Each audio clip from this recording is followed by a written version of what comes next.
Well, hey folks, here we are out here in the evening time in the backyard.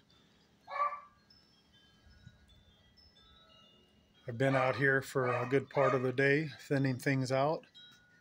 All the dead sunflowers. I left one right there, and I left a couple back there for the little finches and stuff to finish the seeds on and to perch on and stuff. But for the most part, fall is here. We were 72 degrees today up here in northern Nevada, which nice and warm for this time of year. According to the weather, we're supposed to get down in about 25 degrees overnight here come Monday and Tuesday of next week, pretty much all of next week. It's calling for rain early morning hours, so we'll see what comes of that. But yeah, things are definitely winding down for the winter time. I mean, for the end of the season. It'll be winter here before you know it. Look at my kill.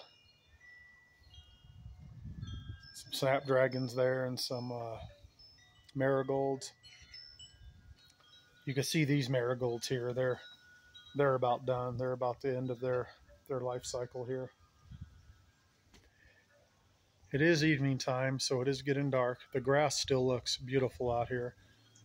I haven't mowed it at all this week. I don't really think it needs it. Just with the overnight temperatures, it's not growing nearly as much. I'll probably have to give it one final mowing of the year, and I'll go ahead and drop the mower and cut it low. That's what I usually do. The last mowing of the year, I'll knock it down a little bit lower.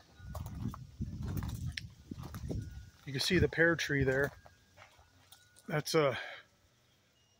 supposed to be either a 2 or a 3 variety pear tree, but you can see the difference. Look at the leaves on the top versus the leaves at the bottom, because that's the Asian pear at the bottom. I guess they get yellow and fall off in the fall sooner than the red pears do. Here's the apple tree. It's really grown back this year a lot since I pruned all these trees really hard last winter. This one too, and they're doing great. But here's a butterfly bush. It's gotten really big this year. It's really filled out. The flowers are pretty much all done with this time of year. All the purples off of them. There's Bird Village. It's been up for several years now. I guess 4 or 5 years. And it's withstood the high winds and the snow and the extreme UV in the summer and the cold in the winter. It's doing great so far. I know one day I'll have to replace them. You can see the grapevine. The leaves are starting to wilt on it and dry up. Just the end of the season, folks. Here's the fish in the half wine barrel at nighttime. See the light in there.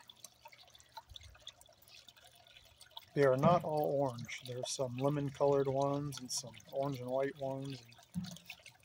I come over here though and they get scared and they hide when they see someone. But look at all of them. Well, they've been in there, I think, for 3 years now, I believe. And if you haven't seen my videos before, I did not put them in there. They must have rode in on eggs on the water plants that I bought a few summers ago. Yeah, this will be their 3rd year here, I believe. Doing great though. I just dropped a couple 10-gallon aquarium heaters in there, one on each side, and keeps them fine all through winter. I just set them at 60 degrees and they're fine. But yeah, I don't know how many more videos I'll do of the backyard. Like I say, we're definitely winding down. You can see the cherry tree up there. It's been getting cold at night, a couple days here and there, so the leaves are, changing colors and drying out and falling off. The marigolds in here are drying up. I got tons of seeds though. Look at all those seeds, marigold seeds. The strawberries are still producing strawberries though. Look at all the runners they're putting out everywhere. See? They're still producing strawberries. So here's a more up close of the pear tree, and you can see the two stalks coming out.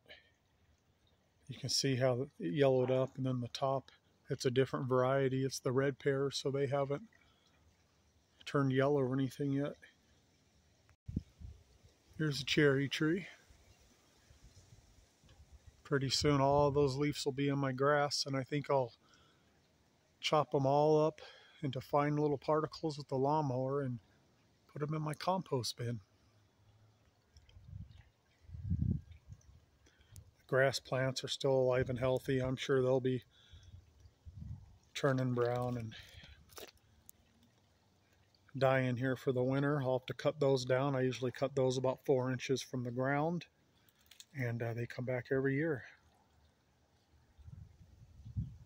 There's my weather vane up there on top of the shed. Santa Rosa plum tree, the little Rainier cherry tree there. Here's my plum tree. I'm not going to prune the trees too hard this winter. I am going to prune the plum tree back a little bit. I mean, not the plum, the peach tree, because I don't want the high winds we get to snap it. And you can see it's getting a little high there. I'm just going to, make a few cuts and take it down just a little bit. And as far as the pear tree goes, I pruned it really, really hard last winter, and it's totally come back and it's vigorous. I'll just make a couple cuts on it just to get things kind of where I want them to go. I don't even think I'm going to cut the top this year though.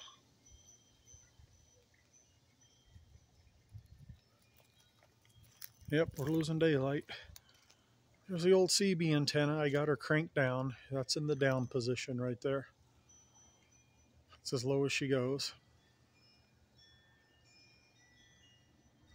And when I crank her up, I've got it so the base of the antenna, which is right down there, the base is exactly at 36 feet, because that's what you want for optimum conditions. Here's up here at the top of the yard. There's the old goat, still doing great. This is a volunteer. It's a cottonwood. And I know better than to let a cottonwood grow that close to a fence because it's going to wreak havoc. But I just couldn't kill it. So we'll see. We'll monitor it. Maybe we'll keep it cut back. Once the trunk gets too big and it's going to cause damage, I'll just cut it down with the chainsaw or something and just kill it. But for now, what the heck? It adds a little something. I wish it was a couple more feet away from that fence, but it is what it is. I do have a new addition back here. The wife saw these doves on clearance at Walmart for $5 for a 4-pack. I guess they're for hunters to use as decoys. But she sent me a text and says, "You want me to get them?" I says, "Yeah, get 2 packs." So I put 1 pack, 4 of them out in the backyard. I think they look pretty cool. I filled up all my bird feeders yesterday. I got the thistle seed in there, the black oil sunflower seeds in there. Same thing over here. I got the trail camera set up right there. So that way I can see what's on the fence and what eats the corn cobs and whatnot. I got that one there filled up with black oil sunflower seeds too. Here's a little Santa Rosa plum tree right here. There's some of those sunflowers I left. They're dead, but I left them for the little finches for now. I'll take them out later. Just kind of went through and cleaned stuff up for the winter. I'm not going to prune the trees yet. I have to wait till they're dormant in the winter. There's my hot air, solar-powered hot air balloon there. I guess it's not dark enough for that one to come on yet. And folks, this here is a little tree that could.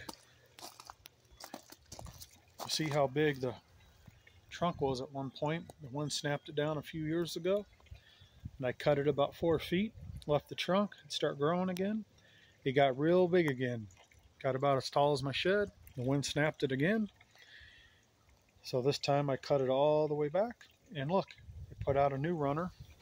So I went ahead and put a wooden pole in there, strapped it to it, and we're gonna see how it goes. I mean, I just can't bring myself to kill it if it's gonna come back and try it this third time, right? It's a living thing. But there's a mulberry volunteer in that bucket, and I'm guessing it came from that mulberry tree in the neighbor's yard. It's a fruiting mulberry tree. Those are purple robe locust right there. You see how big they get? That's what that one is. You know, my lights are slowly coming on back here as we lose daylight. Those lights came on the log. Got a lot of solar lights back here too. I got these color changing ones. I'm probably going to have to pull them all up and store them in the shed for the winter so the sun or the snow doesn't kill them.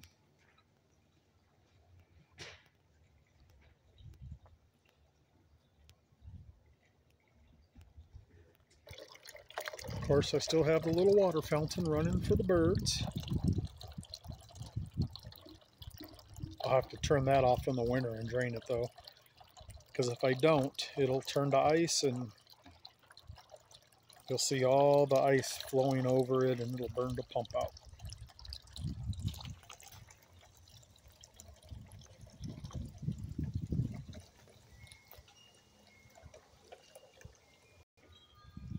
See the old windmill going. I do have brand new nice wooden windmills which are taller than these and a lot more stout. They're really nice looking. I bought 2 of them when I was up in Oregon, and I'll be putting those together next spring. So these have been good, but the new ones will look a lot more rustic and nicer back here.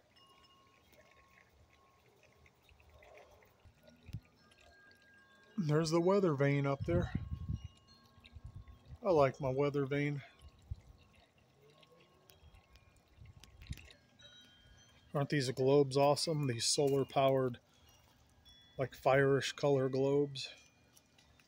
I don't know if I'm gonna have to pull those out and store them or they'll make it through the winter. We'll have to find out. You know, I'm concerned. I don't know if my other hot air balloon is even working anymore. We'll have to go over there and check. And the climbing rose bush is still vigorous as ever. I went up there on the ladder today and hand pruned it all. And I did actually light the fire pit today. As a matter of fact, all the dead stuff I cut, put it all in there and burned it. And there was a lot. But as you can see, it just turns it to ash. So here's this one close up. And I guess this one is working. It just looks like the battery's starting to get weak in it. I've had it a couple years now, so probably just has a rechargeable AA in there. I'll probably just have to get a new one for next year. But it is still working, just not quite as bright as the other one. Alrighty folks, we'll catch you later.